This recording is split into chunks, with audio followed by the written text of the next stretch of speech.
Bonsoir, bonjour, monsieur Alonso Bozali. Ngai kombo nanga papi, Elifa.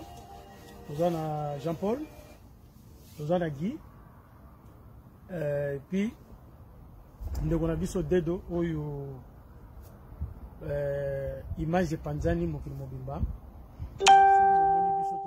Juste pour nous remercier, bandeko nyonso oyo botiaki mabondeli oyo bopriaki mpona kaya ndeko na biso dedo.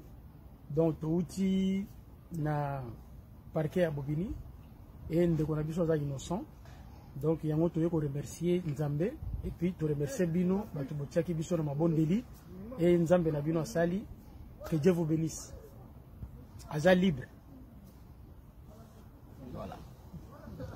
Bon, bandeko to pesika merci à komba bandeko surtout ki ngabwa. To pesi merci na ba soutien, na ba prière na bino, na ba appel na bino pour la kopesa biso makasi. Et lelo ndeko ndenge ndeko papier oti koloba aza innocent. Nzambe kaka mutayibi. To pesi kaka merci na oyo asali bandeko nyonso to ya ngabwa.